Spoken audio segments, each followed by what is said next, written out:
Before cities rose and roads carved through the wilderness, there were lands where the morning stars lingered in the quiet skies and the earth breathed in mist and silence. In these vast spaces, from coastlines shaped by crashing waves to deserts carved by time and wind, life began to unfold in a harmony that stretched across millennia.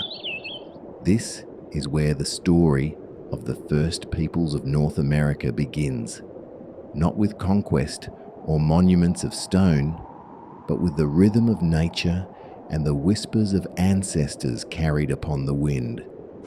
The continent woke each day to the sound of rivers moving steadily toward the sea, wearing down rocks older than memory. Forest canopies rustled with the movements of deer and birds that traced paths known long before maps. Mountains stood like guardians, their snow-covered peaks glowing gold beneath the rising sun. The sky above was not something observed, it was something felt. A living, breathing dome that witnessed every migration, every prayer, every footstep upon the soil. Long before borders, long before flags and fences, countless nations lived upon this land. Each one knew the earth not as property, but as mother, teacher, and memory keeper. Plains people watched the grasses shift like waves across an endless green ocean. Desert dwellers followed the stars to find water hidden in stone basins, carried by ancient aquifers deep below the dust. In the far north, snow and ice shaped every decision, every shelter, every ritual of survival. In the east, dense forests whispered traditions as old as the trees themselves. Through shifting seasons, people moved with purpose, following herds, seeds, rivers, and dreams. The world was not silent then. It was alive with soft sounds often forgotten today. The crunch of frost beneath moccasins, the fluttering of wings at dawn, the soft crackle of fire, warming clay pots filled with maize and squash. Smoke curled gently into the air, carrying the scent of cedar and sage, rising like a prayer to the sky. These early communities did not measure wealth in silver or land, but in songs remembered, in knowledge passed carefully from one mind to another, in the balance kept between people and the world around them. Children learned by watching, by feeling the earth beneath bare feet, by tracing the path of constellations in the quiet night. Elders sat beneath trees or beside rivers, speaking softly of how the buffalo once covered the plains in numbers beyond counting, how salmon returned each year like a promise kept by the river, how thunder carried messages no one dared to ignore. Firelight danced on faces as stories unfolded, not stories of conquest or ownership, but of creation, harmony, and the ongoing responsibility of living in balance. These stories were not simply told, they were breathed into life, shaped by memory, carried forward in smoke and song. Each tale wove the people into the land itself, forming threads that stretched from mountain peaks to ocean tides. This world was not untouched, for people shaped it gently, guiding rivers with stones, planting seeds of corn, beans, and squash in patterns that nourished both field and spirit. Hunters followed trails carved by ancestors, thanking the spirit of each creature taken for food. Nothing was wasted. Every hide, every bone, every feather held purpose and meaning. As the sun climbed higher each morning, shadows retreated across canyons, valleys, and prairies. Smoke curled from lodges, longhouses, and earth-covered homes. Pots simmered with meals harvested from field and forest. The day unfolded with quiet purpose, gathering Weaving, carving, praying, each task, no matter how small, was a thread in the greater tapestry of life. In this first light, there was no separation between the sacred and the ordinary.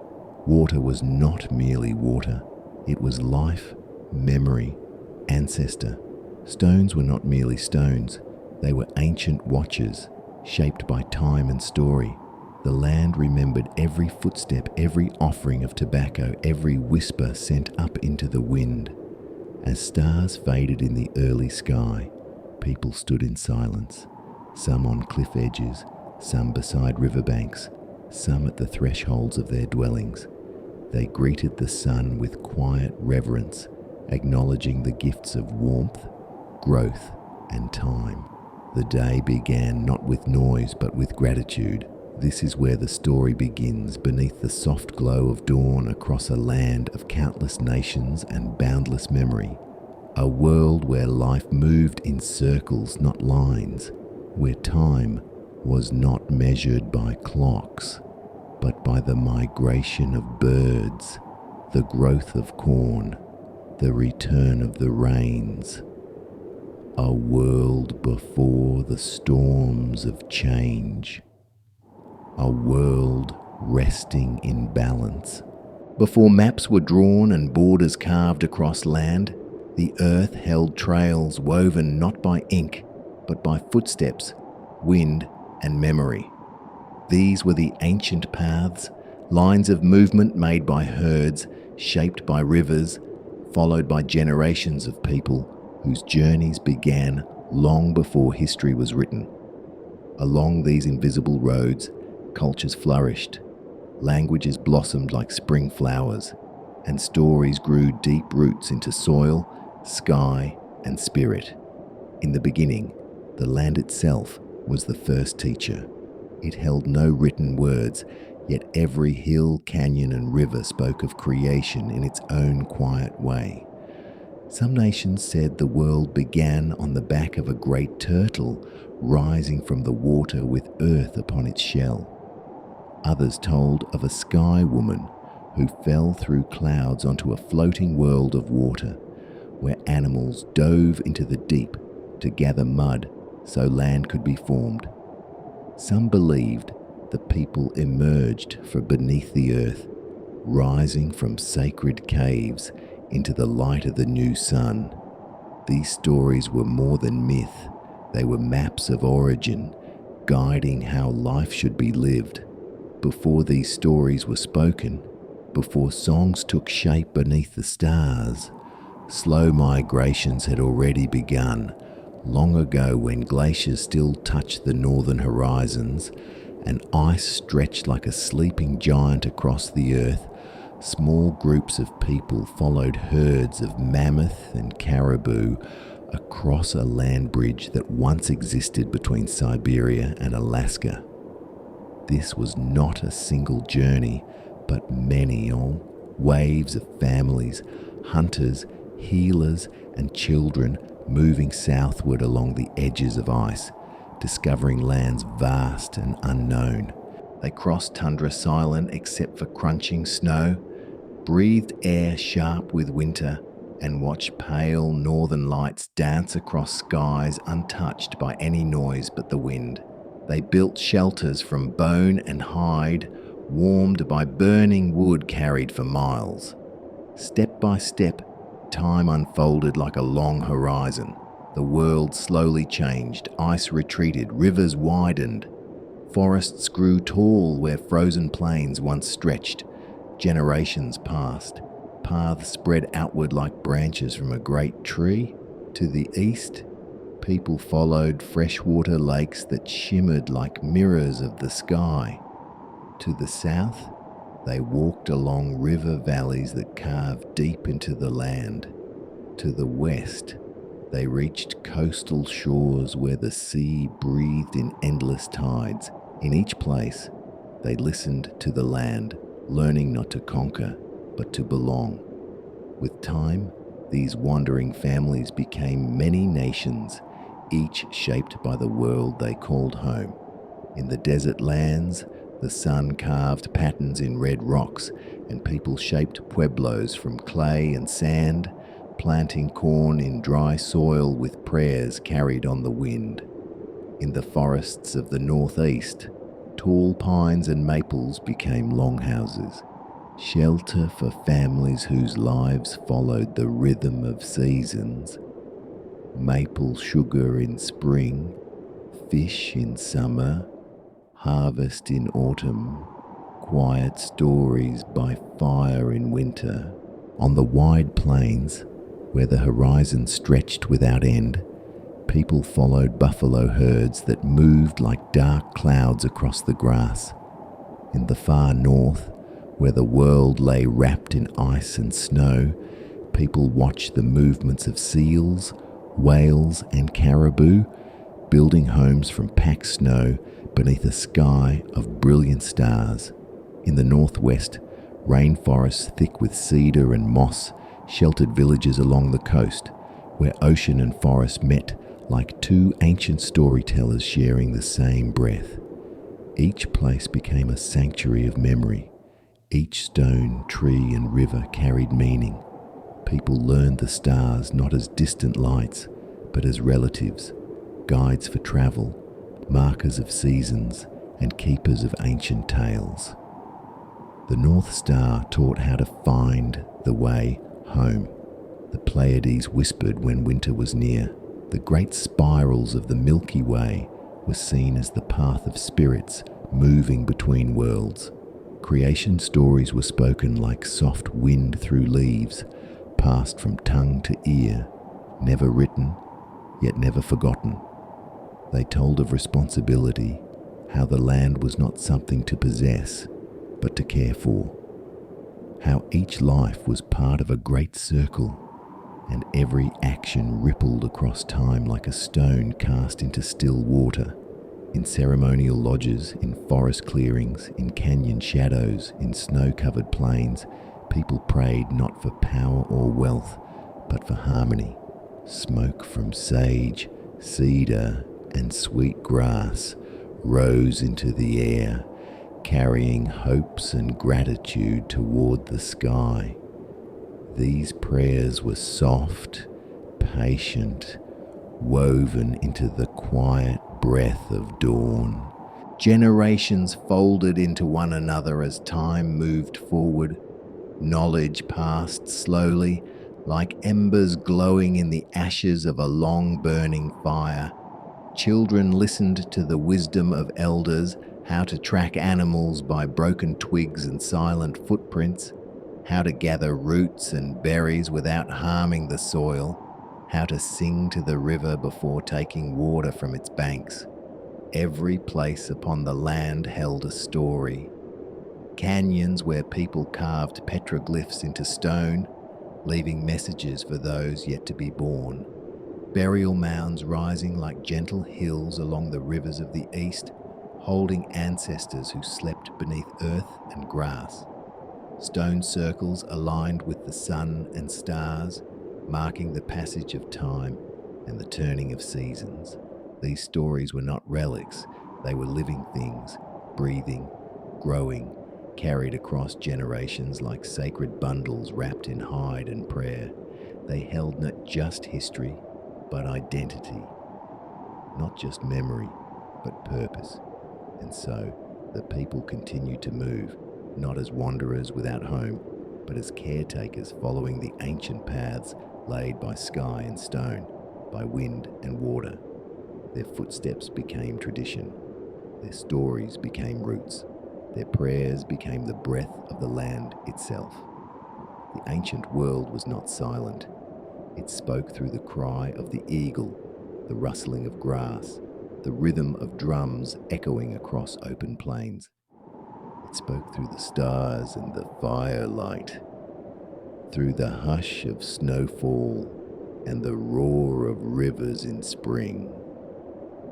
This was the beginning, the sacred origins from which all stories rise like morning mist over the sleeping earth. Morning light spread slowly across the land, touching the tops of cedar trees, gliding over meadows and setting dew upon grasses sparkling like tiny stars fallen from the night. In the quiet of dawn, life in the villages and camps began with soft footsteps and breath, not with noise or haste. The world of the first peoples moved according to the rhythm of nature, not the ticking of clocks. Day and night, season and cycle guided the flow of living. Life was not rushed. It unfolded like the petals of a flower opening to the sun, each task filled with purpose, each movement connected to something greater. Children rose from sleeping mats of woven reeds and furs, the warmth of shared lodges or earth-covered homes surrounding them like a protective embrace. Smoke drifted from early morning fires, pale ribbons against the cool air, carrying the scent of wood and simmering broth. Villages stirred slowly. In the eastern woodlands, smoke rose from longhouses, tall and sheltering, built of bent saplings covered in bark. In the plains, teepees stood strong against the wind, their hides painted with symbols of dreams and victories. In the deserts, adobe homes glowed red beneath sunrise, built into the cliffs like extensions of the land itself. In the northwest forests, cedar plank houses stood firm among moss and towering trees, facing the ocean's breath. Morning tasks were woven into the fabric of survival and ceremony. Women ground corn with stone, the steady rhythm of stone against stone echoing like a heartbeat of the home. They stirred soups of beans, squash, and dried fish or game, foods gifted by land and effort. Men prepared for hunts or carved tools, hands tracing the memory of generations upon wood, bone, and stone. Children gathered water from springs and streams, learning how to walk silently along forest trails, how to carry responsibility even in small tasks. Every sound in the morning air held meaning. The distant call of a bird announcing change in weather, the soft crunch of frost beneath feet, the whisper of wind through pine needles. Life was lived not as separate from nature, but as a continuation of it. Each person knew the land in a way deeper than sight. They felt the soil's hunger for rain, the river's pulse beneath ice, the patterns of migration written in the sky by geese and swans. The circle of seasons shaped every thought, every plan, every hope. Spring arrived not by date but by signs, the return of certain birds, the melting of last snow, the first green shoots breaking through the soil. With spring came planting. Seeds of corn, beans, and squash were placed into the earth with care, often accompanied by whispered prayers or offerings of tobacco. Children pressed soil gently over seeds, watching their mothers and grandmothers with reverence. Spring was also a time of renewal. Rivers, swollen with melted snow, awakened fish rotes, and brought life to banks where willow and cottonwood sprouted fresh leaves. Maple trees gave their sweet sap, gathered drop by drop, boiled into thick syrup over fires. Rain fell softly, and the world smelled of wet earth, new life, quiet promise. Summer followed with warmth and abundance. Fields of corn stretched upward toward the sun, leaves rustling like whispers of gratitude.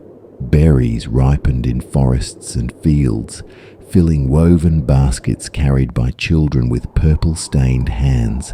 The air shimmered with heat, and days grew long. Hunters tracked deer and elk through shaded glens and open meadows, moving with careful silence, guided by instinct and respect.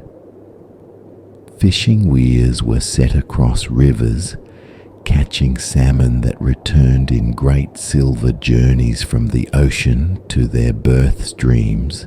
Winter was the time of stories, sacred stories told not for entertainment, but for memory and teaching. Elders, with voices softened by years, spoke of how the world began, how the animals got their shapes, how people learned to live in harmony.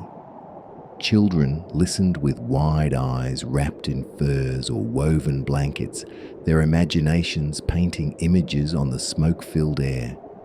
These stories taught how to live with respect, with patience, with balance.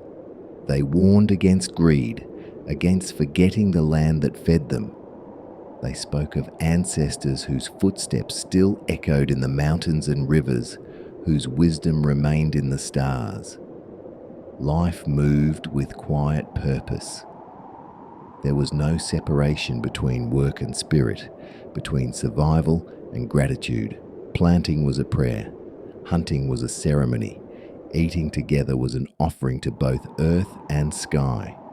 Even the smallest task, carving a spoon, weaving a basket, gathering herbs, was done with intention, skill, and respect for the materials taken from the land. Spiritual balance was not found in temples of stone, but under open sky, by running river, beneath ancient trees, or within smoke-filled lodges warmed by fire and song. The sacred lived in every raindrop, in every leaf, in every breath of wind. Life was not perfect, nor was it without hardship, but it was connected. Each person a thread in a great woven blanket of existence, held together by tradition, land, and memory. And so, each dawn began again, not as repetition, but as renewal, a reminder that life, like the seasons, moves in circles, always returning, always continuing. In summer, ceremonies were held under stars and moonlight. Drums echoed through the night, steady like the pulse of the earth itself. Feathers, painted faces, woven blankets. These were not decorations, but symbols of memory, prayer, and identity. Songs rose into the sky, voices blending with the chorus of crickets and the distant howl of wolves across the plains or mountains. Then came autumn, the season of preparation and gratitude. Leaves changed their colors to gold, red, and amber, drifting softly to the ground like embers from an unseen fire. Harvests were gathered. Corn was dried and stored in clay pots or woven baskets. Squash and beans were set aside for the cold months to come. Meat was smoked over slow fires, preserving it for winter. The smell of sage, cedar, and sweetgrass often filled the air as prayers of thanks were offered to the land for its generosity. Autumn was a time when stories began to grow longer, nights cooler, and hearts reflective. Families repaired clothing, bows, nets, and tools. The world slowed down, like a breath taken before winter's long silence. Animals prepared too. Geese flew in V-shaped patterns across the sky, their cries echoing farewell to the warm season. Bears sought dens, heavy with the last fruits of the year. Winter arrived softly in some lands, fiercely in others. In the north, snow buried the earth in white silence, and breath hung in the air like small clouds. In the plains, cold winds swept across empty grasses. In desert lands, nights grew bitter under a canopy of stars. People gathered close inside lodges, longhouses, and warm homes, dug partially into the earth. Firelight danced on walls, casting shadows that moved like spirits listening to human words.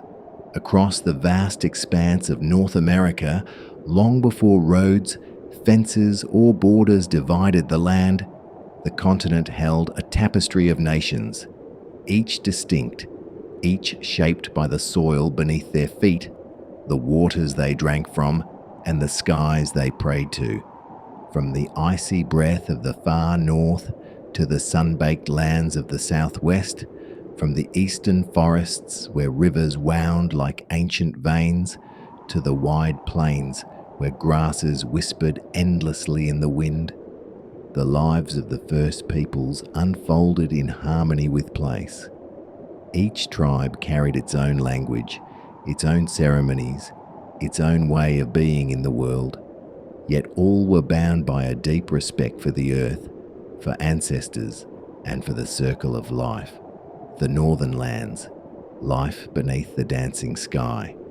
In the lands where winter held dominion for much of the year, the northern nations lived close to the rhythms of ice and snow. Here, where the aurora borealis streamed across the sky in curtains of green and violet light, life required resilience, knowledge, and unity. Among these northern peoples were the Inuit, Inupiat, Yupik, and others who dwelled along Arctic coasts and frozen tundras. Their homes, built from snow blocks or driftwood and animal skins, stood low against the howling winds. Life moved with the migrations of seals, whales, and caribou. The sea was a sacred provider. Hunters watched the ice, listened to the distant crack of frozen oceans, and paddled sleek kayaks across icy waters smoother than glass. Their clothing was crafted from caribou and seal hides, designed with precision to trap warmth. Snow goggles carved from bone protected eyes from the blinding glare of sun on snow. Tools were made from driftwood carried by ancient currents, from bone shaped by patient hands, and from stone gathered far from home. Dogs pulled sleds across frozen ground, their paws pressing ancient trails into the snow. In igloos warmed by stone lamps and seal oil flames, families listened to stories of the northern lights, spirits dancing across the heavens, and of Raven, the bringer of light to a dark world. Silence was not emptiness, it was a language of listening. To survive here was to be in constant conversation with land, weather, and spirit. The great forests of the east, rivers, trees, and the Longhouse. Far to the east, where dense forests grew tall and rivers mirrored the sky, lived the Haudenosaunee, also known as the Iroquois Confederacy, the Mohawk, Oneida, Onondaga, Cayuga, Seneca, and later, the Tuscarora. Longhouses stretched across cleared forest grounds, built from wooden frames and elm bark, sheltering entire families and clans beneath a single roof. Smoke curled from openings in the ceiling as fires burned steadily along the central aisle.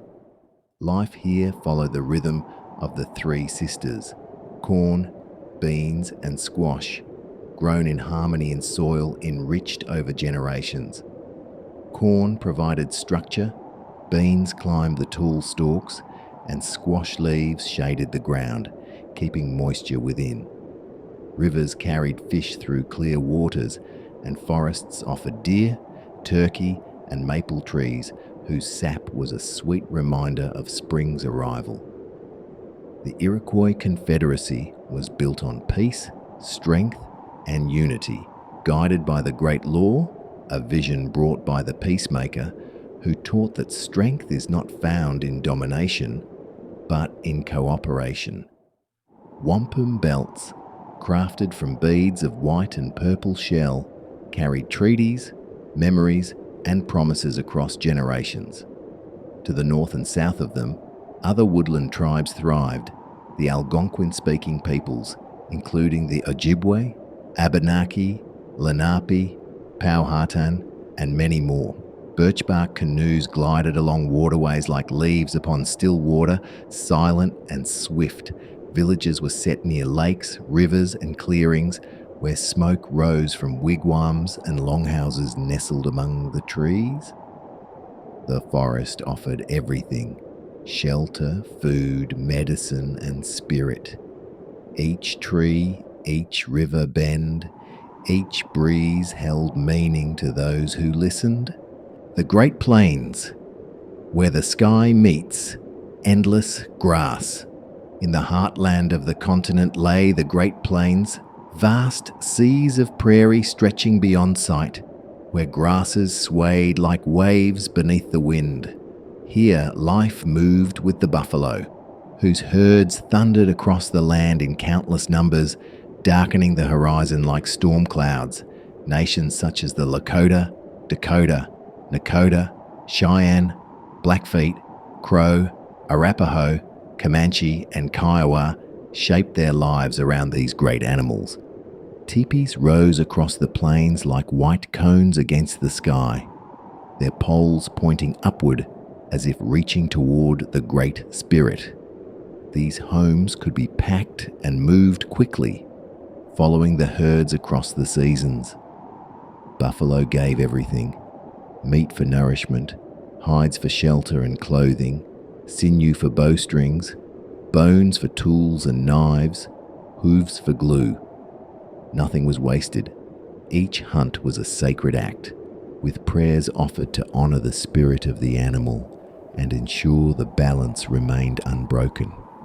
Horses, introduced in later centuries, transformed life upon the plains.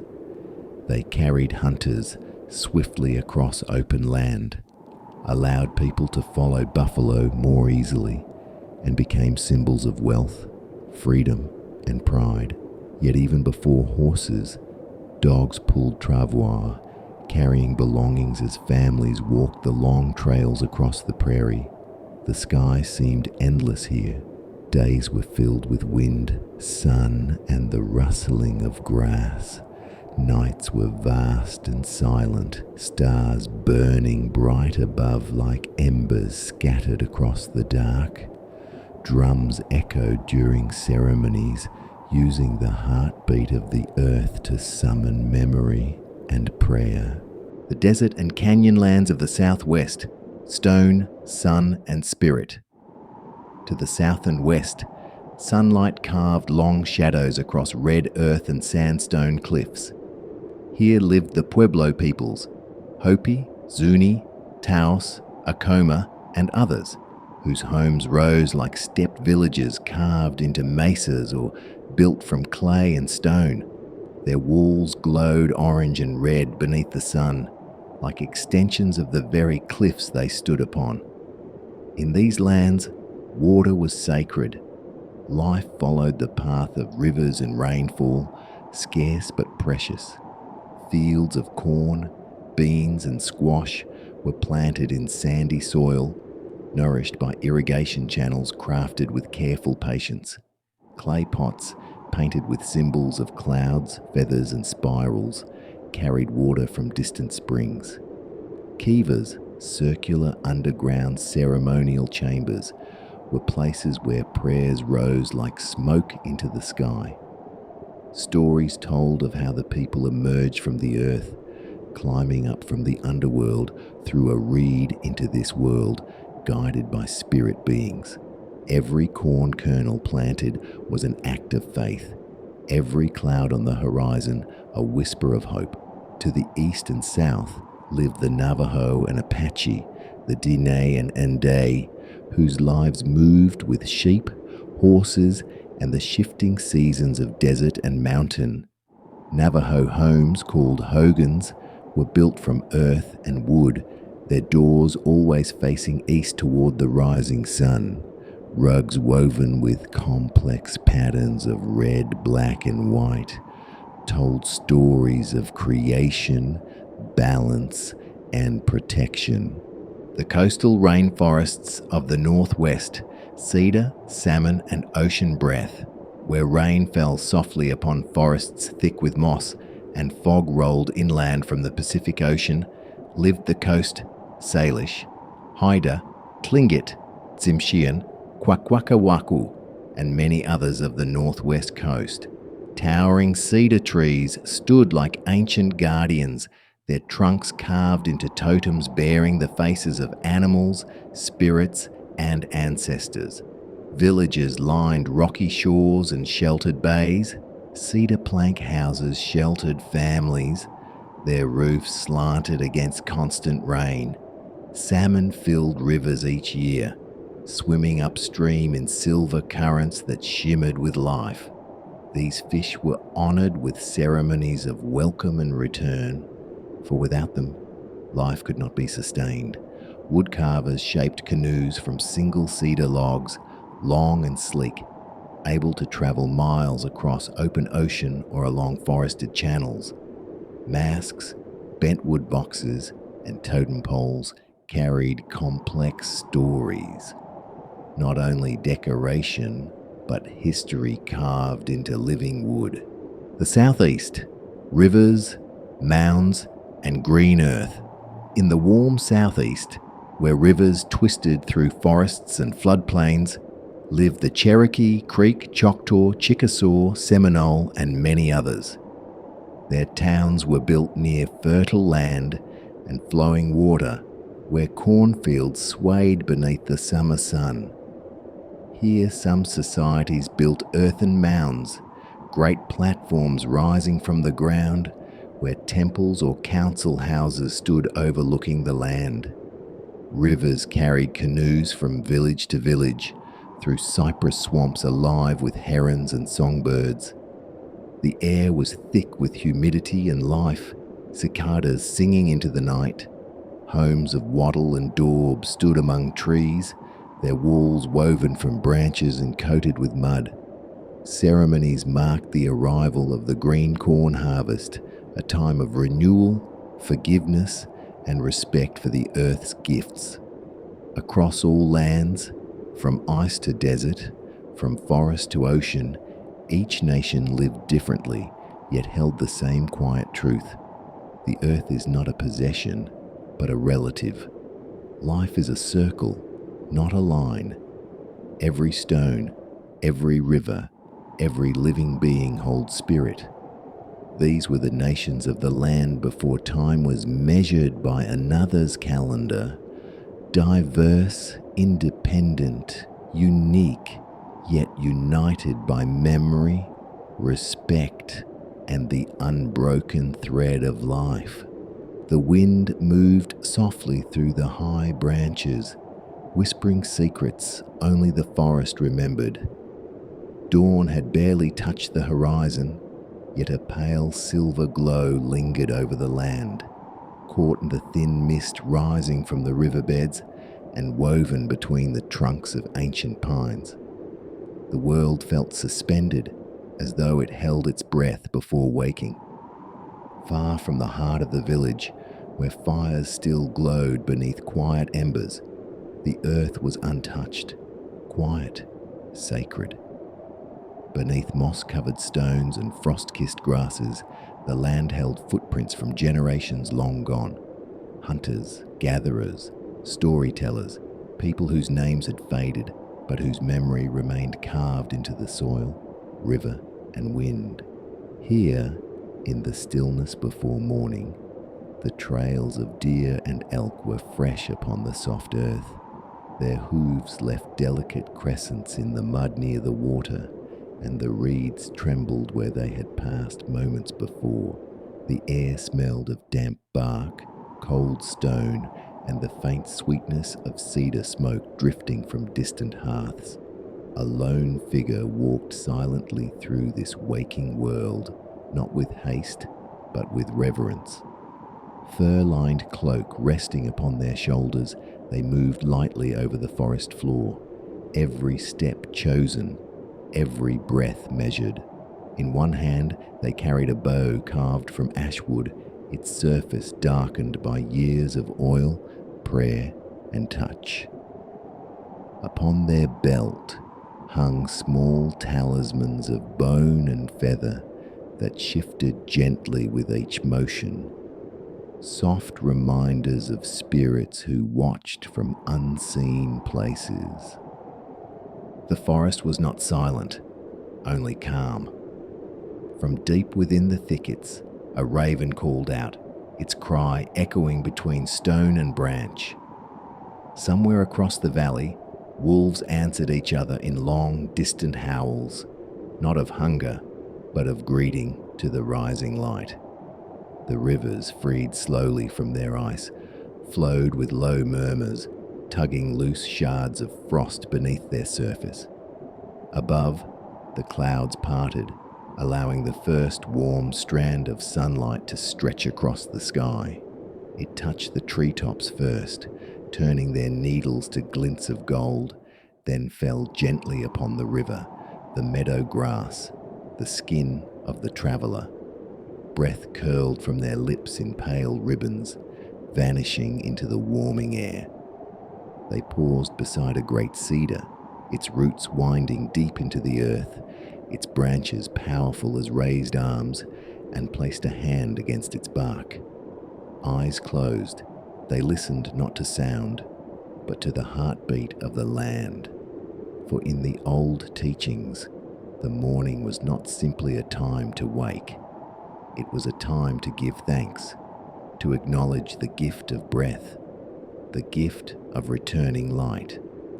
Soon they would continue toward the northern ridge, where the cliffs opened to reveal the hidden valley, a place spoken of only in fireside stories. But for this moment, they simply stood in the hush of the awakening world, surrounded by mist, memory, and the first golden breath of dawn. By mid-morning, the forest had shed its veil of mist, though beads of moisture still clung to the moss and the undersides of curling ferns. Light filtered through the high canopy in deep slanting beams, turning drifting dust and pollen into silver motes that danced and disappeared with every shift of the wind. The traveller moved onward, further from the safety of campfires and softly spoken voices, deeper into the ancient quiet. The land began to change. The earth no longer lay flat beneath their feet. The roots of the mountains slowly rose to meet the forest floor, lifting the ground into narrow ridges and moss-covered stone steps shaped by centuries of rain and wind. Pines stood farther apart here, older, their trunks broad as river boulders and scarred by storms long forgotten. Between them, boulders jutted from the earth like the backs of sleeping giants. The traveller pressed forward, breath steady, boots crunching softly over lichen and frost. Higher they climbed, where the air grew thinner, sharper, filled with the scents of wild sage and cold stone. Below, the river became a thin ribbon, winding between the trees like a vein of silver. Above, the sky opened wide, a pale, endless blue brushed with threads of drifting cloud. Reaching the crest of the northern ridge, they paused. Before them yawned a valley, untouched by road or settlement, a place spoken of only by elders in hushed tones, a place many called the Valley of Echoes. It was a great bowl cradled between mountain arms, its cliffs draped in dark evergreens and veils of mist pouring down like spirits descending from the sky. Waterfalls dropped from hidden springs high in the stone, their voices deep and mournful, echoing across the valley walls as though answering one another from ages past. Down in the heart of the valley, barely seen through drifting fog, were shapes, not of stone or tree, but of dwellings, ancient, silent, circular lodges built partly beneath the earth, their roofs grown over with grasses and wildflowers, blending into the land as if the land had grown them itself. Smoke no longer rose from their chimneys, no voices carried on the wind. Only wind and water remained. But still, the valley did not feel empty. It felt watched. A hush seemed to settle over the ridge. The traveller stood motionless, the wind lifting strands of hair, tugging lightly at the feathers tied to their cloak. Their heart beat slowly, powerfully, for to stand here was to stand between worlds, the world of the living and the world that remembered. Somewhere behind them, a raven cawed once, then fell silent. Not far below, a single deer stepped from the tree line, ears pricked, staring into the valley as if it too understood the sanctity of this place. The traveller's fingers brushed the small carved charm at their neck, a token of protection passed down by hands long stilled. Then, with a slow breath, they began their descent into the Valley of Echoes. The wind shifted, and the valley answered, not with words, but with the soft echo of footsteps, as though others walked beside them, unseen. The first steps down from the ridge were taken in silence. The traveller moved carefully, as though each footfall carried the weight of generations. Moss and brittle twigs cushioned the sound of their passage, and the mountain air, thin and cold, whispered against their cheeks like a warning or a welcome. It was hard to say which. The path was not a trail carved by iron or marked by stone. It was only a faint depression in the hillside, softened by time and the footsteps of those who had walked this way long ago. Ferns brushed against their ankles, bowing heavily with morning dew. Wild blueberries clung to the mist-darkened branches of low shrubs, their skins nearly black, reflecting flecks of the pale sun. As the traveller descended, the world changed again. The deep pines of the ridge gave way to spruce and cedar older than memory. Some leaned over the slope like ancient guardians, their roots gripping the mountain like hands. Others stood tall and still, bark covered in pale green lichen, the shape of wandering rivers. Ravens perched high in their branches, feathers glinting metallic in the light.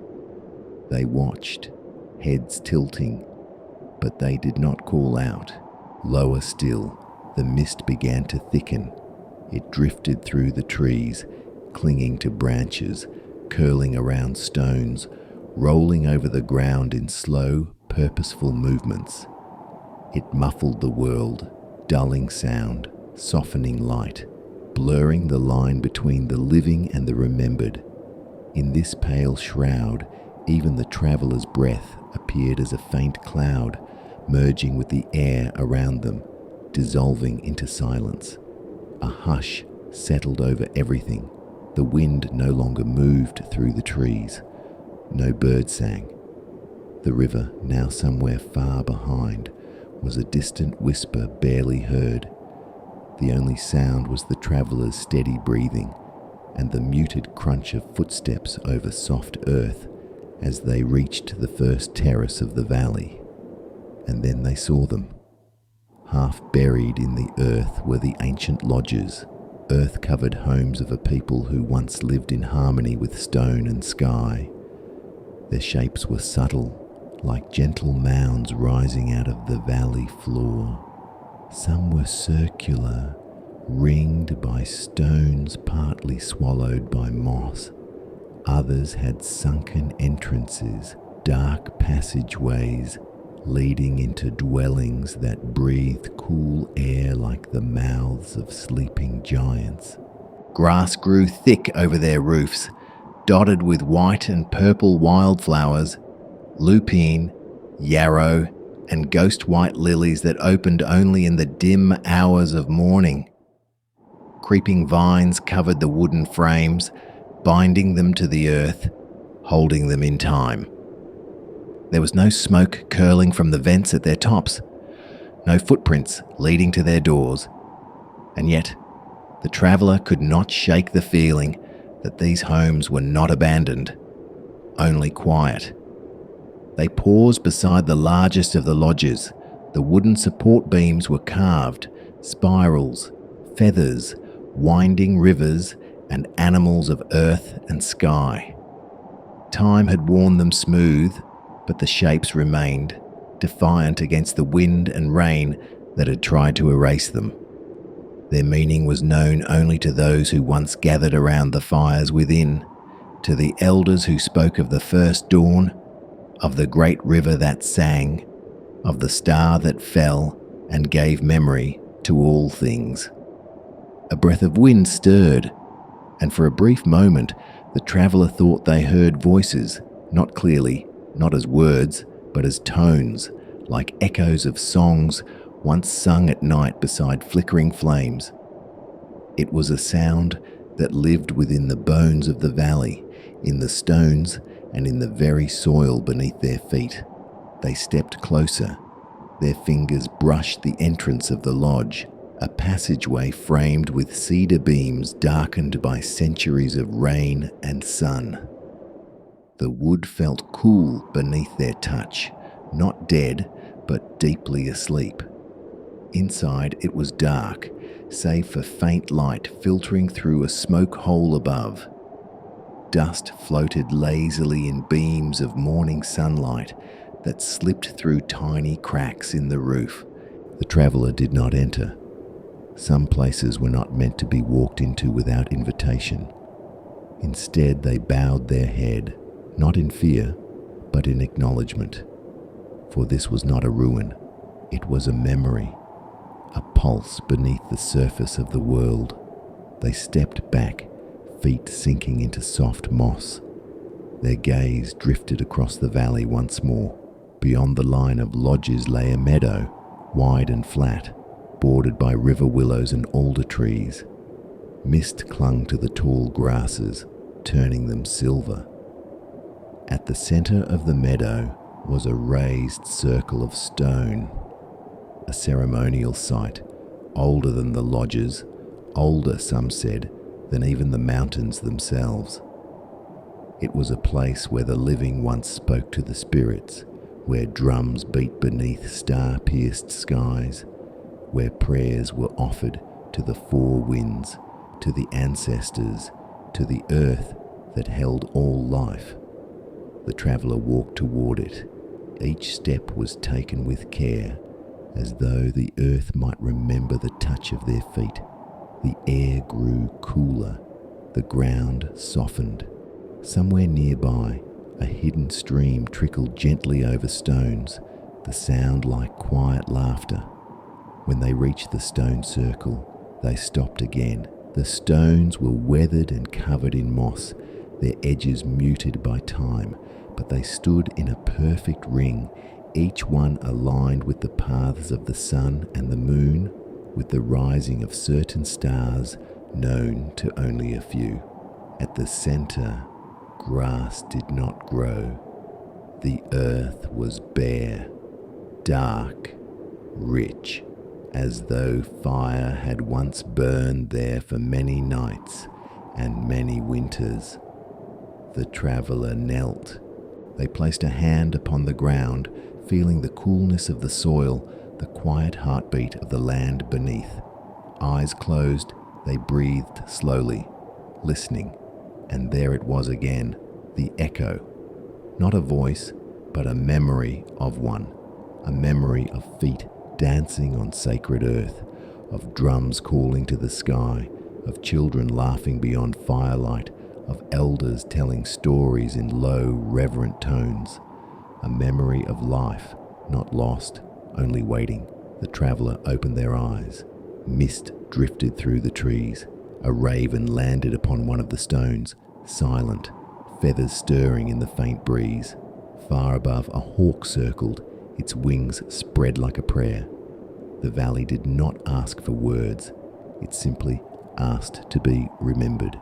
And so, with slow steps and a quiet heart, the traveller rose and continued deeper into the valley of echoes. The mist lingered across the valley floor as the traveller moved beyond the circle of ancient stones. Each footstep pressed gently into the damp earth, leaving only the faintest impression before the grass lifted once more, erasing the trace. The air was colder here, not with the bite of winter, but with the deep stillness of places where years moved differently, not in the rush of seasons, but in the heavy rhythm of memory.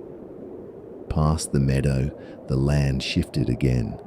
Patches of tall sagebrush swayed lightly in the breeze, releasing their sharp, herbal scent. Low blueberry shrubs, heavy with late berries dark as ink, clustered near the edges of boulders, blanketed in moss, the colour of faded emerald. In the distance, the thin thread of a river curved along the edge of the valley, its surface dulled by mist, broken only by the occasional ripple of a fish rising unseen. Willow trees leaned over its banks, their long branches trailing softly in the current. Beside the river lay the abandoned hearths. They were little more than circles of stone now, sunken into the soil and covered with a thin crust of lichen. But once, long ago, they had held fire, real fire, fed by pine logs and cedar boughs, crackling beneath open skies.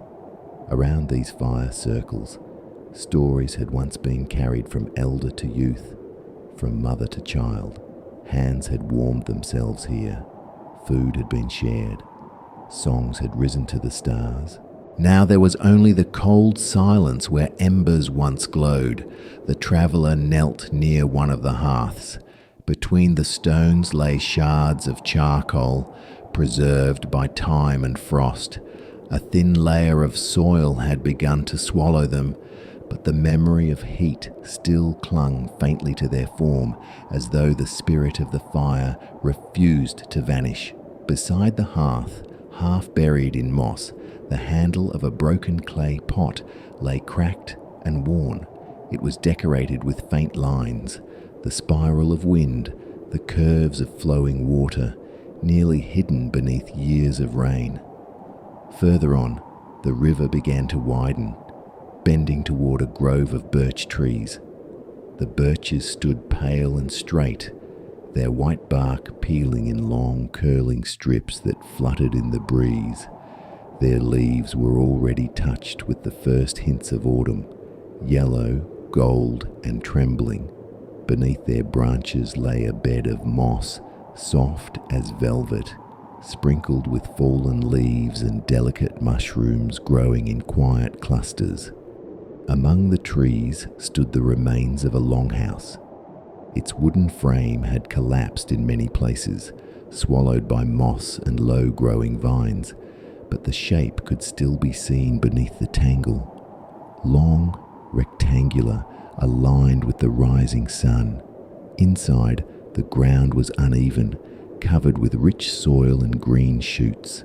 Small birds fluttered through the gaps in the roof, perching on beams that once supported families, gatherings, rituals beneath the smoke-filled rafters. The air was thick with the scent of wet cedar. Some of the roof poles still bore carvings, partially softened by rain, but clear enough to trace with the eyes. The figures of bears and salmon, mountains and swirling stars. These carvings were not merely decoration. They were memory, preserved in wood. They spoke of ancestry, of the land's guardians, of the flow of seasons and spirit. Though no hands had touched them in generations, they remained, resisting the pull of time. A hush settled on the grove.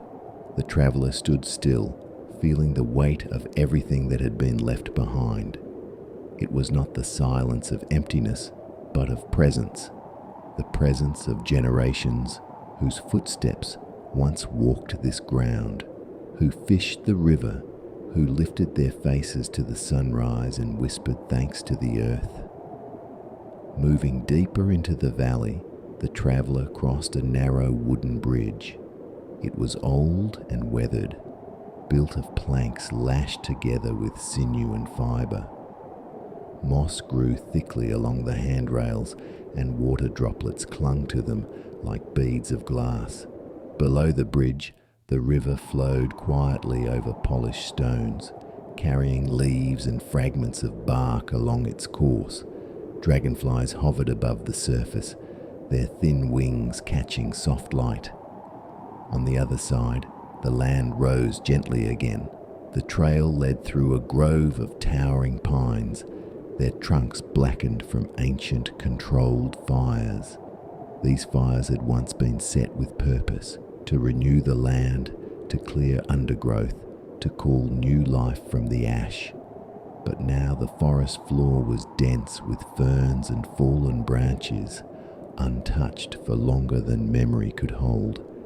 Scattered among the trees were stones, tall, slender, positioned carefully in small circles or rows.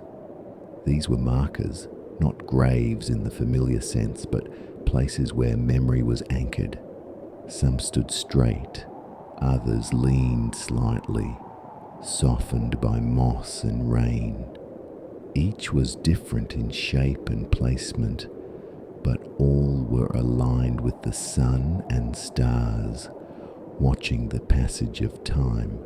Among them small offerings lay, a feather faded by weather, a stone polished smooth by decades of touch, a piece of antler carved with flowing patterns. These were not left by the traveller but by others who had come over the years, those who remembered, those who refused to let the land forget. Some came from distant places, some came in silence, at dawn or under the stars. They brought nothing but their footsteps, their breath, their memory. The traveller stood among the stones, head bowed, as the wind shifted through the pines like a sigh. Here, history did not live in books or carved monuments. It lived in the soil, in the stones, in the quiet persistence of the land. It lived in the spaces between breath and heartbeat.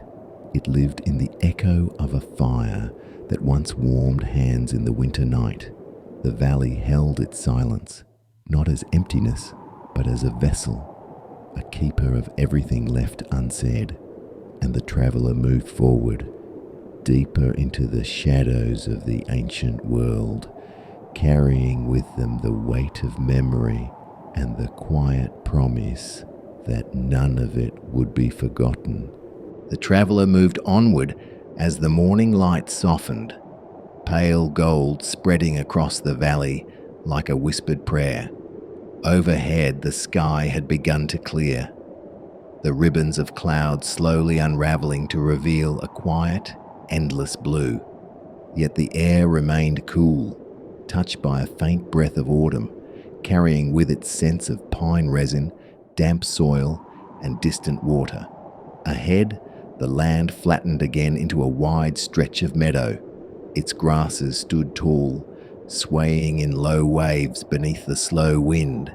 Spider webs clung between the stems, jeweled with dew that sparkled faintly in the growing light. Here and there, faded remnants of wild flowers, lavender asters, yellow goldenrod, bowed under the weight of moisture. Crickets, hidden in shadows, murmured softly. The land felt neither asleep nor awake, but in a sacred stillness, balanced between past and present. Far beyond the meadow was a ridge of stone, smooth, curved, carved not by human hands, but by the quiet persistence of ice and rain. Its edge rose like the spine of some ancient creature, weathered and silent. But beneath its shadow, faint shapes began to emerge, markers of another time. As the traveller drew near, they saw them more clearly. They were stone rings laid flat upon the earth, circles of weathered stones half sunk into soil and moss. These were not monuments. They were the foundations of lodges long gone. Where wooden frames and bison hides once stood, only the circle remained, patient and unmoving. Grass grew thick within their borders, protecting their shapes from erosion and time.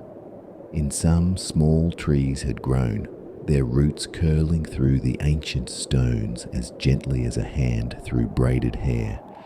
Each ring held a story, the story of a hearth, crackling with wood gathered from the mountain slopes, of smoke rising through a hole in the roof and drifting into star-filled skies, of hands weaving, carving, cooking, healing, of elders speaking in low rhythmic voices, telling how the world began from a handful of dirt held in a sacred palm, or from a turtle's back or from a single breath sent into darkness.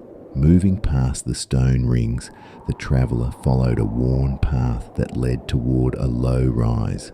On the crest of this hill stood something rare, a single standing pole, carved with care, still upright despite wind and winter. Its wood was darkened with age, though the carvings remained: eagles with outstretched wings, spirals of wind, a pair of footprints pointing toward the sunrise. Lichen clung to its lower half, moss to the side facing the north. It cast a long, thin shadow across the grass. This was not a totem in the grand sense, not a towering pole of a coastal nation. It was smaller, humbler, but just as meaningful. It was a marker of presence, a sign left behind not to claim the land, but to honor it. It stood not for ownership, but remembrance. Beyond it, the land dipped once more into a gentle hollow where the river widened. Here, willows leaned over the water, their slender branches trailing through the slow-moving current. Water striders danced across the surface, leaving faint ripples. Small fish hovered near submerged stones, flickering like silver leaves in the dark. The traveller crouched at the water's edge, watching the flow, hearing its quiet voice among the reeds. Along the bank, half hidden by grass, lay fragments of life. A fishing spear tip carved from bone, smoothed by hands and water. A broken clay bead, once worn on a necklace or sewn onto ceremonial clothing.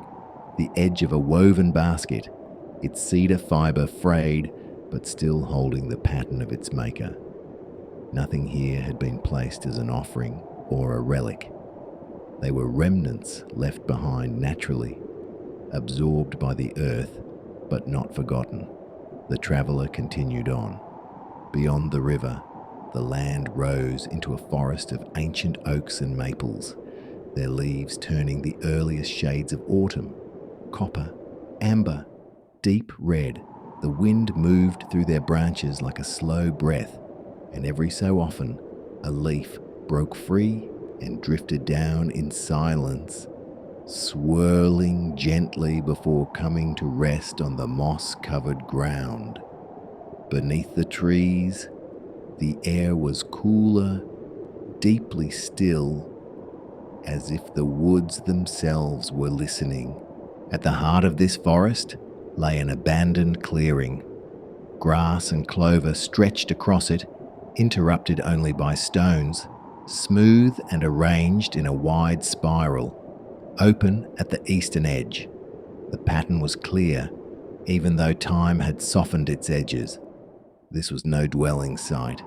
This was a place of gathering, of ceremony, a place where feet once touched the ground in rhythmic steps, where drums had echoed through the trees, where smoke from sage and sweet grass had risen toward the open sky. There were no remnants of fire here, no ashes, no tools, only the arrangement of stones and the hush of wind through the branches. But the earth remembered. Every blade of grass, every grain of soil held the weight of footsteps long gone. Standing at the center of the spiral, the traveller looked upward. Through a break in the canopy, the sky could be seen clearly, a calm expanse of pale blue speckled by distant birds. A single hawk soared high in slow, deliberate circles. Its wings barely moved, carried by unseen currents of wind that flowed between the mountains and the valley. In its silence, there was a sense of continuity, of things that persisted whether seen or not. The traveller moved again, leaving the clearing, following a narrow trail worn smooth by centuries of passing animals. To the east, sunlight slid across the treetops, growing warmer as the day stretched on. In the distance, a low hum of wind began to rise, moving through tall grass and echoing faintly off the stone ridge. It came from the north, carrying with it the scent of snow on high peaks, the crispness of turning seasons, and something else, something older. It was the sound of voices not heard, but felt, not spoken words, not songs with melody or rhythm, but the deeper voice of memory, of people who lived with the land, not upon it. A memory carried on wind, woven into the bark of trees and the flowing river. A memory that existed not in books, not in monuments, but in the pulse of the earth itself. The traveller did not speak. They simply walked, steady and silent, as the wind continued to move through the valley, carrying with it the echoes of the ancestors, gentle and enduring, as constant as the turning of the seasons. The valley lay quiet beneath the pale afternoon sun, held in a stillness that felt older than memory, but stillness is never truly silence. Beneath the hush of wind and the steady breath of the earth, something unseen had begun to shift, not in the stones, nor the grass, nor the water, but in the distant world beyond the mountains. Like a faint ripple across a sleeping lake, this change had yet to reach the valley, yet it was coming, slowly, quietly, but for now, the land remained as it always had been. The traveller moved through golden fields where tall grasses rippled like water beneath the soft touch of wind. Dragonflies glided above the stalks, their wings flickering in the light. The sun hung low, casting long shadows across the earth, turning every stone, every fallen leaf into a shape of quiet importance. To the south of the meadow, an ancient path wound along a rise of earth, bordered by smooth river stones laid out long ago. This was a trade route once, walked by feet carrying obsidian, shells, herbs, and stories from one village to another. No wheels had ever touched this soil, no metal had scarred it. Only woven sandals, moccasins, and the bare feet of travellers who knew every bend, every stream crossing, every place where one should sing or leave an offering. The traveller paused at the crest of the rise. Below them, the river widened into a pool, its surface silver and glass-like, reflecting clouds as they drifted lazily across the sky. On the far bank stood a grove of cottonwoods, their white trunks like bones of the earth, branches whispering overhead. Along the water's edge lay the faint outline of old footprints, not fresh, softened by wind and rain, but still visible enough to know a community once gathered here. Fire pits, now only dark circles of stone, flat rocks where hides had been stretched and tanned, the remains of woven fish traps caught in reeds. It was not abandonment that echoed here, but transition, as though the people had not vanished, but simply followed the pull of seasons to some distant camp, intending to return. Birds circled high above, black-feathered, watching with calm and silent eyes. Beyond the river, the land rose slowly into forest. Here, the traveller entered among ancient trunks, cedar, fir, spruce, rising like pillars of a forgotten temple. Light filtered through the canopy in slender golden beams, illuminating moss, ferns, and fallen needles soft beneath their feet. The air was colder here, carrying the scent of rain-soaked bark and distant pine smoke, though no fires burned now. Deeper in the woods, they came upon the remains of a seasonal winter lodge. The pit for the central fire lay sunken in the soil, lined with stones darkened by years of smoke. Around it, the faint impressions of wooden supports were still visible, marked by depressions where thick poles had once stood. This was a place of winter, where stories were told through the longest nights, where elders spoke of star paths and the first people, where the world outside was snow and stillness. Now, moss covered the ground where blankets once lay. Small plants pushed through the soil where children had sat listening to wisdom, and yet it did not feel forgotten. It felt like embers beneath ash, dormant, waiting. The traveller stood a while, listening. Far away, a gust of wind stirred through the high branches. Leaves trembled. A distant flock of geese moved across the sky in a slow, unwavering line, heading toward southern warmth. Their wings beat steadily, and their faint cries echoed through the valley like a call to change. Leaving the forest, the traveller emerged onto higher ground. From here, one could see far beyond the valley itself, across the plains rolling outward like a great sea of grass, across distant hills softened by morning mist, and toward a horizon where land and sky faded together. And somewhere far beyond that horizon, unseen but inevitable, new footsteps were beginning to move. They carried unfamiliar metals, different languages, maps that divided land by ink instead of memory. They followed stars, not to honor them, but to guide ships and claim territory. None of them had reached this valley yet, but history had already begun to shift in places beyond these mountains. The first horses, brought from across the ocean, now ran with the herds of buffalo in the plains. The first trade goods of glass and iron had passed from hand to hand along distant rivers. Whispers of pale-skinned strangers had drifted north with travelling hunters and south with migrating birds. The land knew, the wind knew, but here, in this sheltered cradle of stone and forest, life remained in balance for a little longer. The traveller began to walk again, descending from the high ground into a stretch of prairie speckled with sagebrush and stone. In the distance, a herd of elk moved slowly across the grass, their bodies casting long shadows in the amber light. They grazed silently, heads low, breath rising in soft clouds. Calves lingered near their mothers.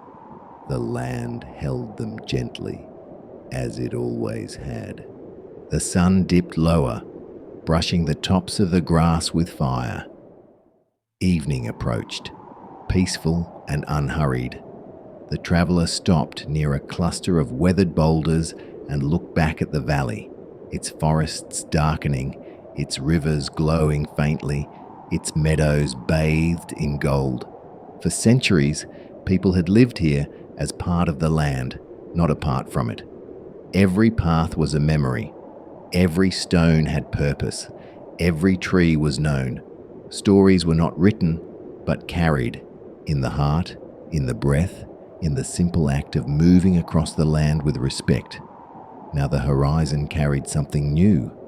Not a storm, not an enemy, but a change, silent, slow, like shadows stretching across the earth at sunset.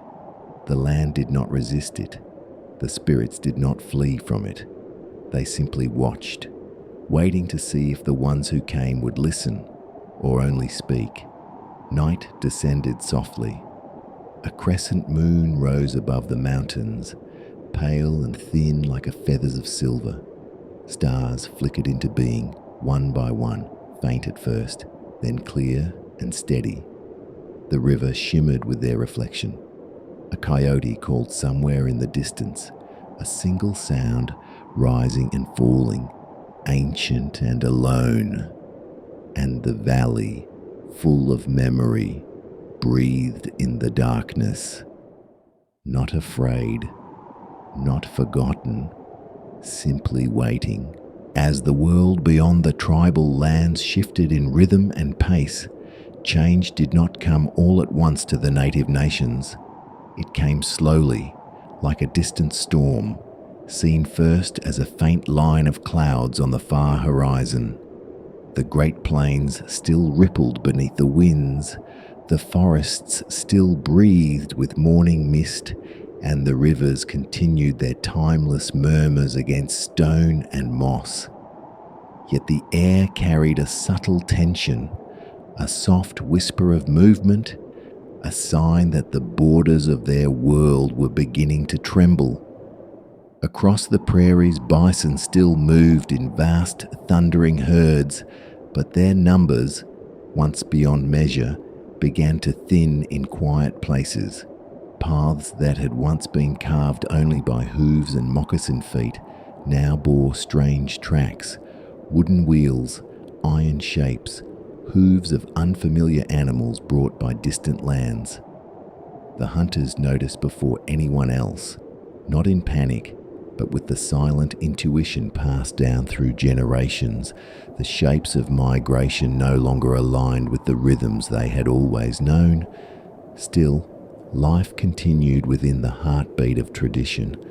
Fires were lit before sunrise, glowing in the cool breath of dawn. Songs rose like smoke into the brightening sky. Elders gathered children beneath willow boughs and taught them the old stories of sky beings, of sacred animals, of the origins of rivers and mountains. No matter what shadows crept at the edges of their lands, the center still held firm.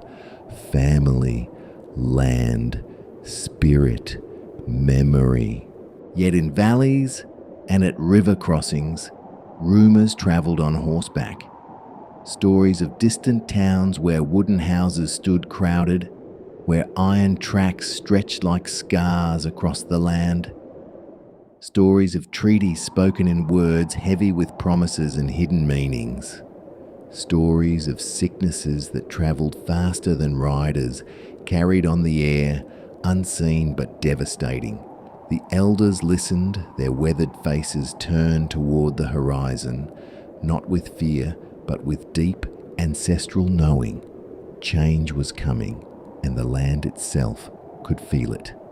In the great forest of the northeast, maple leaves turned their quiet crimson and gold each autumn, just as they always had. But now, occasionally, the distant echo of an axe could be heard, a sound foreign to the trees, sharp against the cedar-scented air. The stream still ran clear over river stones, but footprints unfamiliar to the land began to appear along their banks. Some curious, some hurried, some lost. Across the rolling grasslands, tribal encampments moved with the seasons, yet their journeys were watched by distant eyes. The wind still carried the cry of eagles overhead, but now it mingled with faint scents. Smoke from foreign fires, iron from distant tools, salt from travelers who had crossed seas. Change did not arrive with thunder. It arrived in whispers like frost at dawn, soft and cold, settling on the earth before many even noticed. Still, the people endured through their rituals.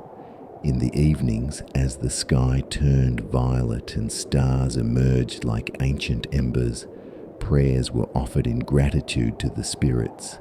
The sacred drums beat steadily, echoing the heartbeat of the earth.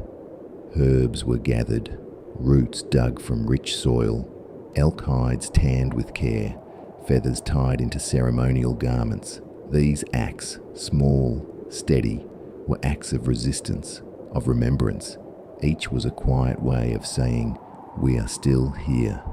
In the southwest deserts, where sandstone cliffs rose like sleeping giants, the pueblos stood firm beneath the watchful sun. Clay walls absorbed the heat of the day and released it into the cold night. Generations had lived within these stone and adobe homes, carving life from desert wind and earth. Here too change whispered near the edges, strangers passing through, trade routes shifting, new flags appearing beyond the mountains. Yet the people still planted corn, beans and squash in sacred patterns aligned with the stars. They still painted symbols of rain and sun on pottery, still carried water from ancient wells with reverence.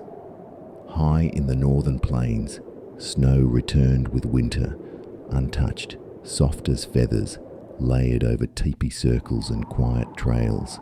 The people welcomed it as they always had, with warm fires, shared meals, and stories told while wind hummed outside the buffalo hide walls. No matter what rode the horizons beyond, the winter contained a sacred silence, reminding them that the land, even wounded, remained holy. Children were still taught to track animal trails in mud and snow, to listen before speaking, to greet the sun each morning with an open heart, to understand that the land was not property, but relation. Mother, teacher, spirit. These teachings were given not from fear of losing them, but from hope that they would survive whatever storms might come. And so, the people did not disappear when change approached. They did not fade like mist beneath the sun. Instead, they rooted themselves deeper into the soil of memory. They braided the old songs into their daily tasks, carried prayers in their footsteps, and wove resilience into every basket, every drum, every quiet breath beneath the night sky. Dawn would come again, and with it, uncertainty, but also the call of cranes returning to marshlands, the first thaw of river ice, the soft green of new grass pushing through frozen ground. Life, like their stories, continued to flow forward, endlessly adapting, endlessly sacred. Across the vast expanse of the land, the earth continued its ancient turning, carrying with it the quiet persistence of native life as the winds of change blew stronger across plains, forests, and mountains. Yet even as the world beyond their homelands shifted, the people moved in rhythm with the old ways, holding fast to the sacred threads that bound them to the soil, the rivers, the sky. Morning still began with the soft light creeping over distant ridges, washing the land in gentle hues of amber and silver. In the eastern forests, dew clung to blades of grass, and smoke curled from lodge fires into pale dawn. Mothers prepared food as elders sat beside the warmth, whispering prayers of gratitude to the unseen spirits who had watched over their people through countless winters. Even as distant towns grew and iron tracks began to spread like veins across the earth, here the silence of tradition remained. Along the Great Plains, herds of elk and deer continued their migrations, though their paths had begun to shift in subtle ways. Hunters noticed the changes. Fresh tracks moving wider around newly disturbed lands, rivers running lower in places where settlements had taken water. The bison's thundering march still echoed across the grasslands, but the herds were not as vast as the ones remembered in the stories of the ancestors.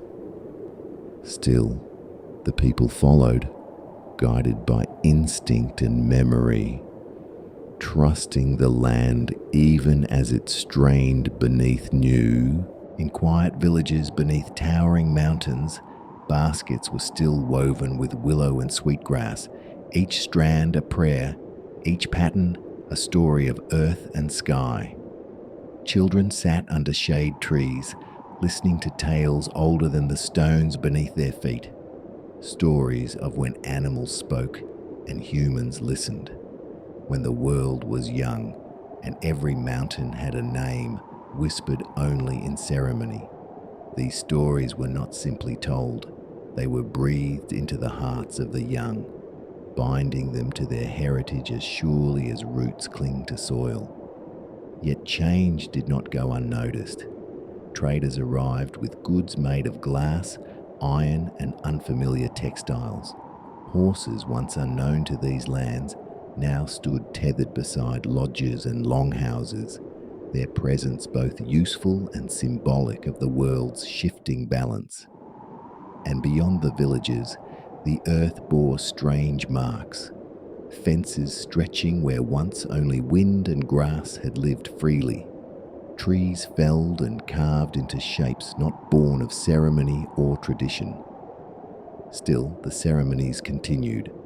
As dusk fell and stars emerged like scattered embers across the sky, drums sounded softly in the darkness, not with the jubilant rhythm of celebration, but with the steady, solemn beat of remembrance.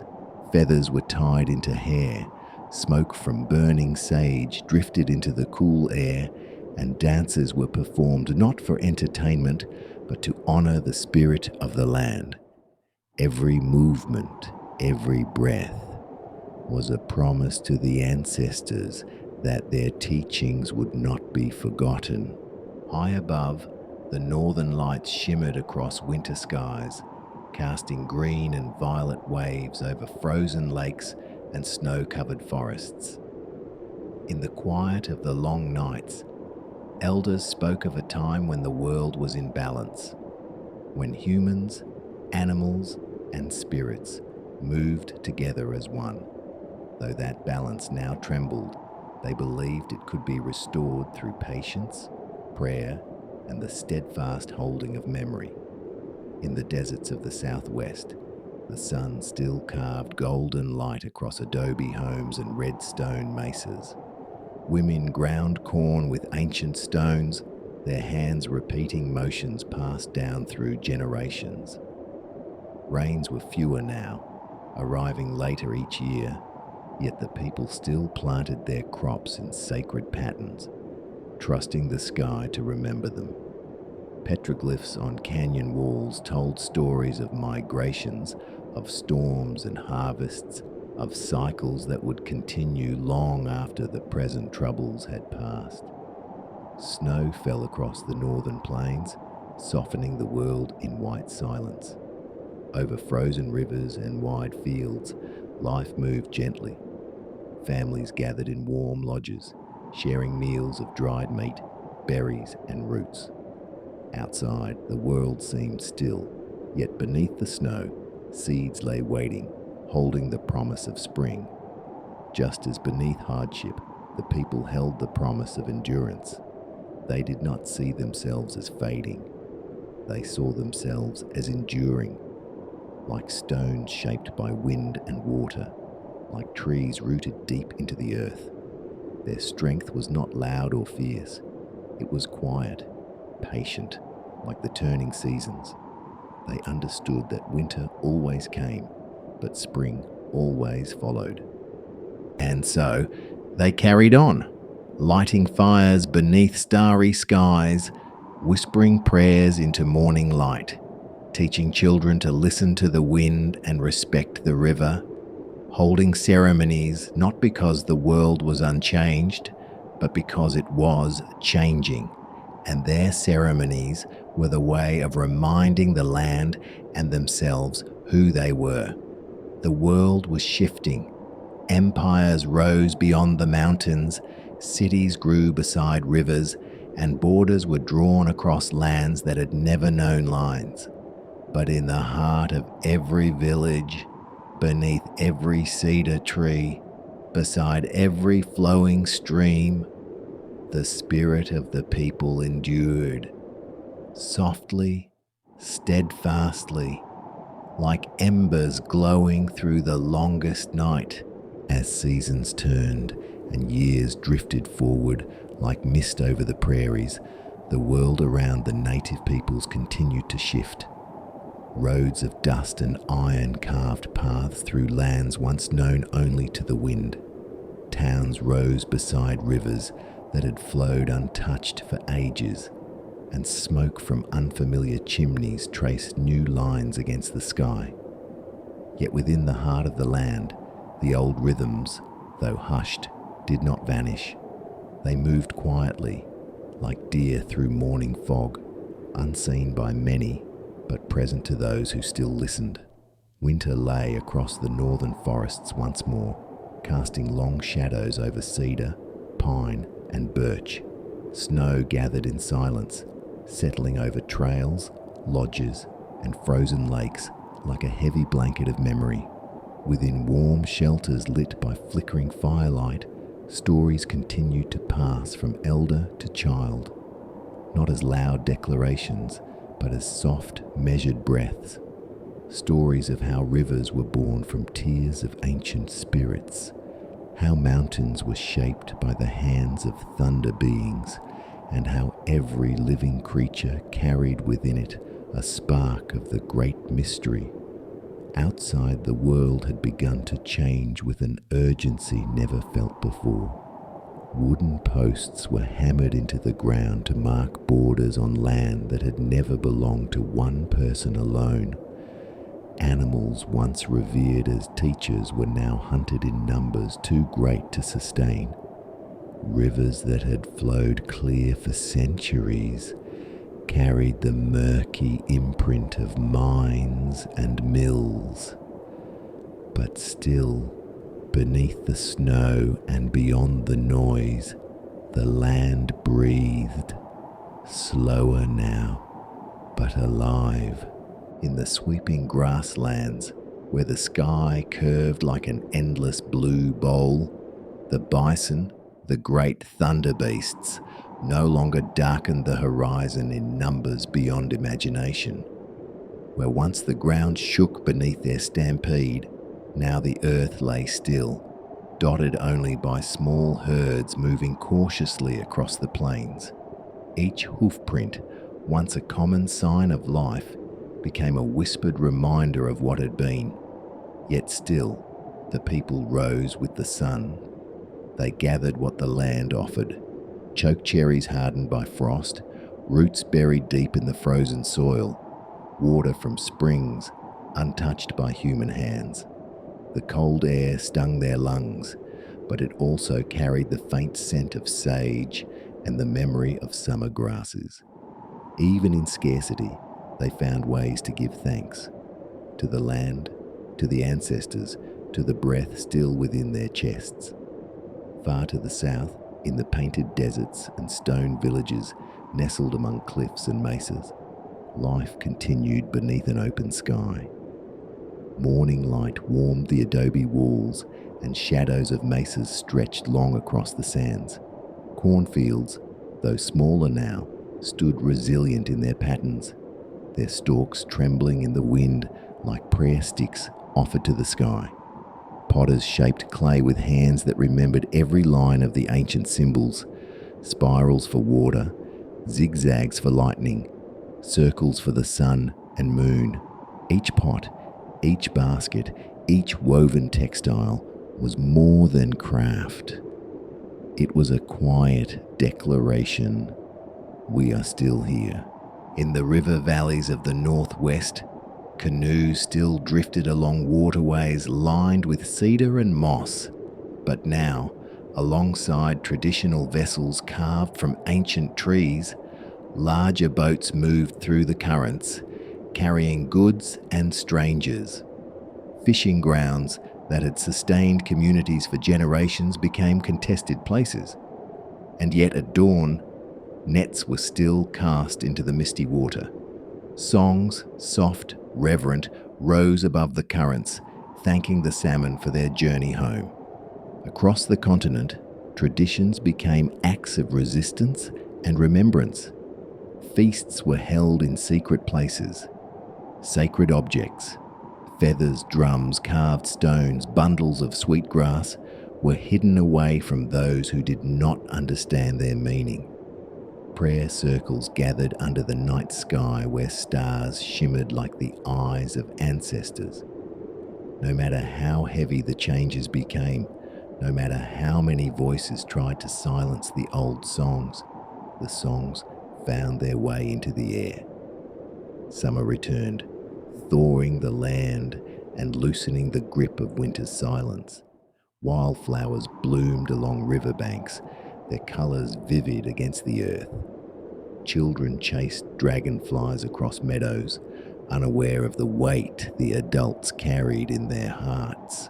Beneath cottonwood trees, Elders watched them run, a small smile carved into weathered faces.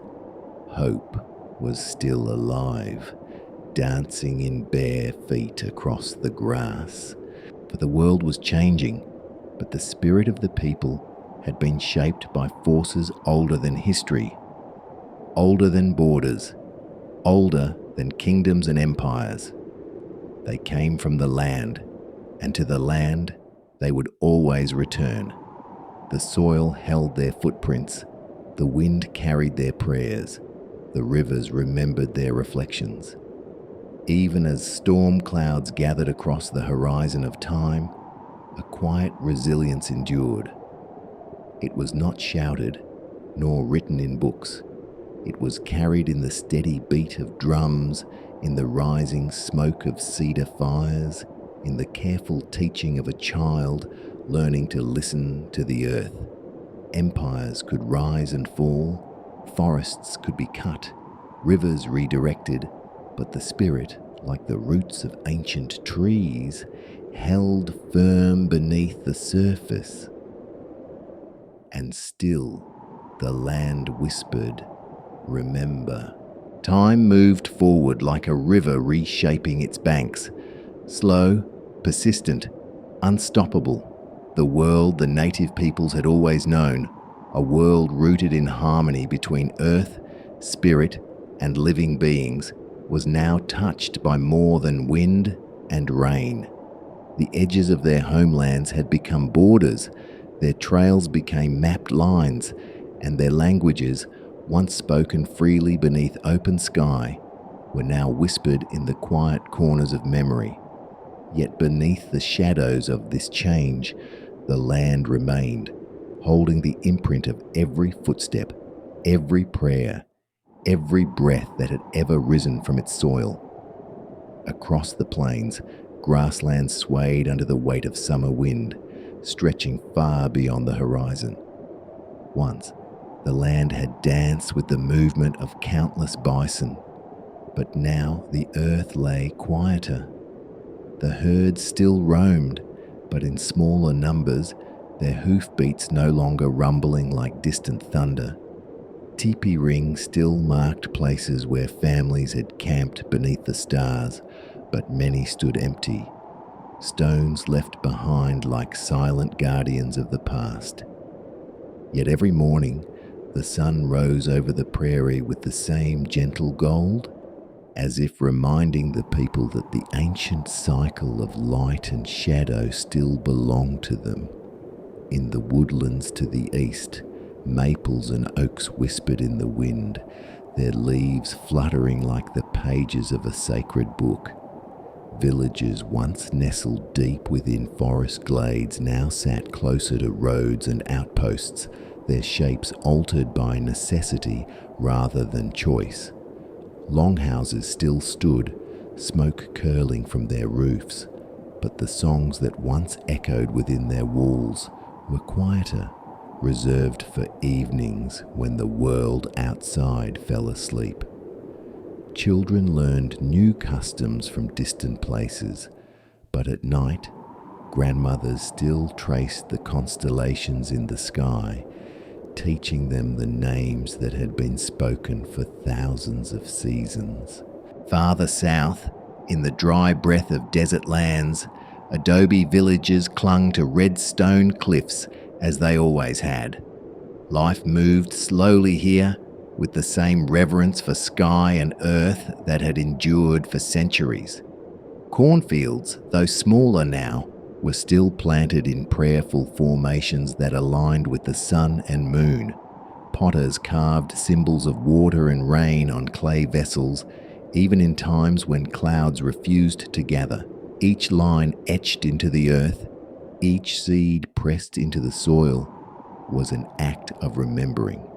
Yet the pressures around them grew. Great stretches of land were taken, sometimes with words written on paper, sometimes with force. Rivers were redirected, forests cut, and animals driven from their ancient paths.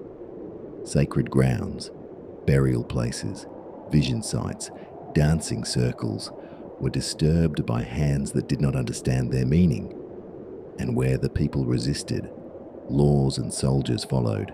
Still, they endured. In hidden clearings beneath towering pines, ceremonies continued beneath lanterns of starlight. Drums, soft and steady, echoed like heartbeats across the night. Feathers and beads glistened in firelight, not as symbols for display, but as living connections to spirit. Herbs were burned in smoke that carried prayers to the sky, prayers not for power or anger, but for balance, for healing, for the strength to remain whole. In these gatherings, the people did not speak of defeat. They spoke of memory, of responsibility to those who came before and those who would come after. Children, though living in a world transformed, were still taught to feel the land beneath their feet, to understand that every stone, every river bend, every gust of wind had a story. They learned to listen to the cry of distant hawks, to the murmur of streams beneath ice, to the voice of silence that lay between breaths.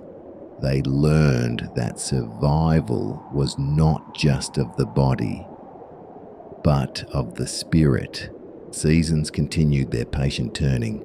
Spring pushed its tender green across charred fields and dry plains. Wildflowers bloomed where blood had once soaked the soil. Summer brought long days, full of sun and quiet work, gathering, planting, preparing. Autumn painted the forests in crimson and gold, reminding all who watched that beauty could exist even at the edge of loss. Winter laid its cold hand across the land, but beneath the snow, roots slept with promise. And always, the land remembered. It remembered the songs of cranes returning to marshlands, the laughter of children playing along riverbanks, the tapping of rain against hide tents, the whispers of ancestors carried on wind. It remembered the languages spoken to trees and water, the footsteps of hunters who thanked the animals they followed, the prayers sung into the night by flickering firelight. In the end, memory became their shield. Not a weapon, not a wall, but a quiet strength. It lived in their stories. It breathed through their songs. It pulsed beneath their feet when they walked the earth. Though the world around them changed, the people remained, not unchanged, but unbroken. Their spirit, like the roots of ancient oaks, held firm beneath the surface, waiting for the day when the world would listen again. In the quiet hours before dawn, when the world is still cloaked in twilight, the sacred fires of tradition burn softly in many native homes and homelands. These fires are not always made of wood and ember. Sometimes they exist in memory, in language spoken to a child, in a song sung to the night sky, or in the gentle way elders place their palms against the earth. This is where the ancient world continues, quietly but powerfully, into the present. From the northern plains to the deserts of the southwest, families rise early to greet the first light with prayers, just as their ancestors once did. Some stand outside with tobacco or cedar in hand, offering it to the winds of the four directions. Others whisper words in their native tongue, words that once nearly disappeared beneath centuries of silence and assimilation. These voices are the keepers of the sacred flame, carrying what was nearly lost into a hopeful future.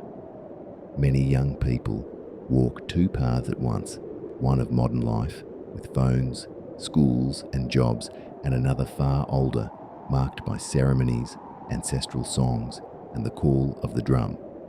They travel to powwows, not only to dance, but to learn how to bead, how to drum, how to stitch the old symbols into moccasins and regalia.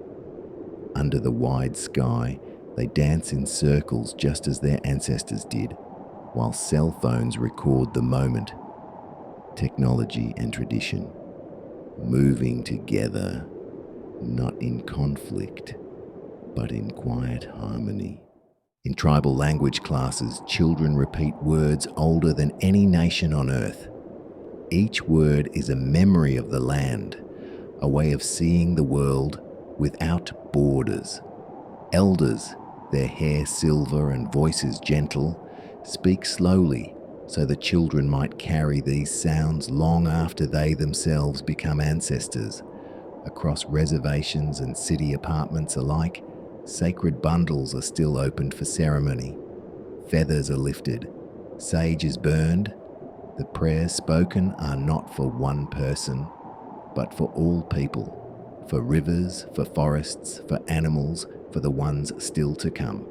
In these moments, time bends. The modern world fades, and the voices of ancestors grow close enough to hear. Though the world around them has changed, roads, power lines, and digital lights stretching across the land, the heartbeat of tradition remains. It lives in the hands that weave baskets from sweetgrass, in drums crafted from deer hide, in footprints pressed into dusty earth at sunrise. This is not the story of a culture fading. It is the story of a culture enduring, breathing beneath the surface of everyday life, surviving not through war or conquest, but through love, memory, and the quiet strength of those who refuse to let the fire die. And so the sacred flame endures, carried in hearts, in stories, in the whisper of cedar smoke rising into the morning sky. There are places where the wind does not simply move across the land, it remembers. It carries with it the voices of those who walked before, their footsteps buried beneath centuries of soil and snow, yet still felt in the quiet rhythm of the earth. In these places, the past is not gone. It lives in the breath of the land, in the quiet endurance of the people, and in the sacred circle that has never been broken. As the seasons turn, native communities continue ancient traditions woven carefully into modern life. On the plains, where the grasses move like waves beneath vast skies, families gather to raise the poles of the sweat lodge. The shape is the same as it has always been, a dome made to mirror the curve of the earth and the womb of creation. Stones are heated in the fire until they glow red like the heart of the world. When they are placed inside the lodge, steam rises, curling like the prayers lifted to ancestors.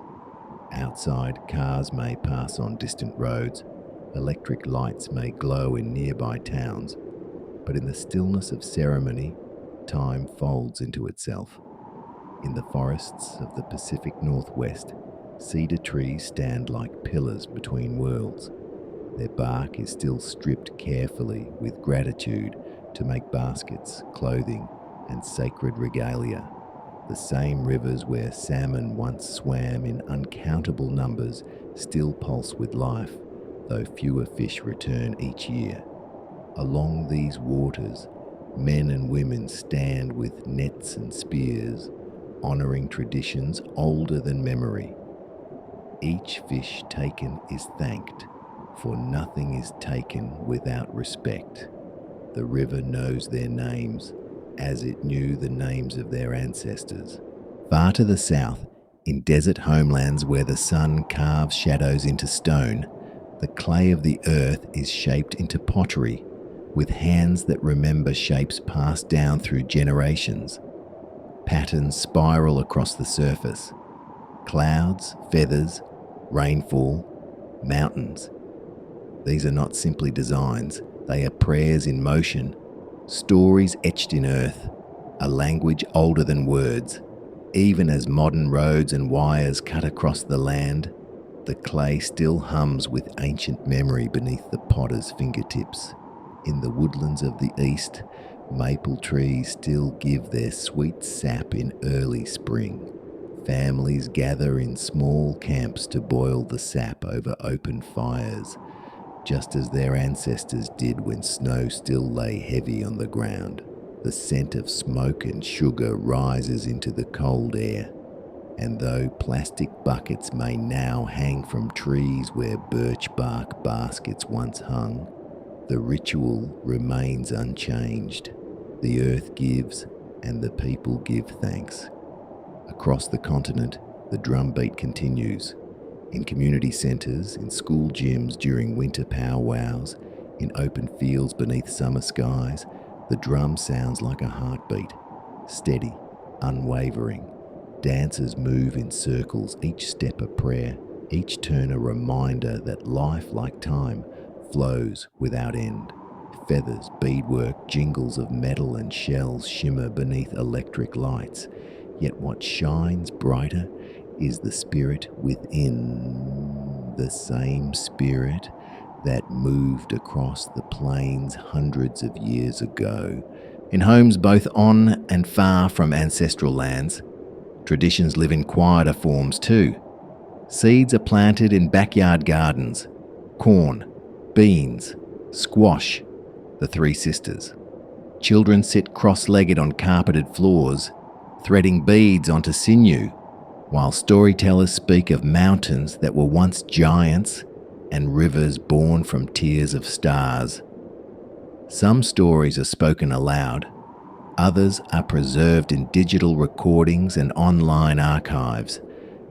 Yet no matter how they are carried, they still lead back to the firelight of ancient lodges.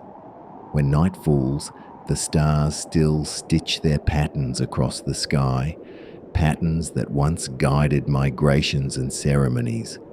Even with satellites drifting among them, the stars remain unchanged in their silent watch. Beneath their light, prayers continue to rise, some in words nearly forgotten, some in silence, spoken only within the heart. Through everything, displacement, boarding schools, broken treaties, and the relentless push of modern life, the circle has held. It bends, but it does not break. It adapts, but it does not forget. For a culture built upon reverence, for earth, for sky, for ancestors and the unborn, cannot be extinguished by time. It lives where memory is held, where language survives, where a drum sounds in the night and a child listens without yet knowing why their heart understands. This is how the circle endures, not as a relic of the past, but as a living, breathing testament to survival, love, and the unbroken thread that binds all generations. There are moments in history when a people do not simply survive, they begin to rise again, not in conquest, but in quiet restoration. This part of the story belongs to those moments.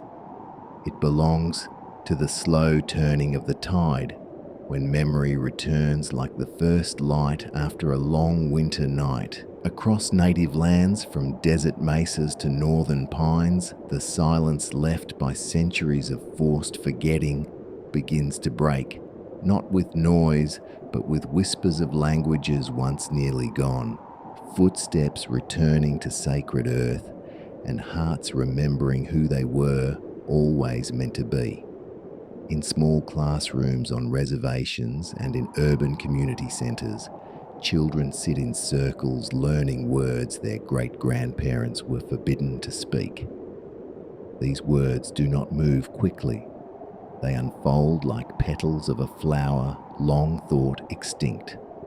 Elders guide each syllable with care, teaching that language is more than communication.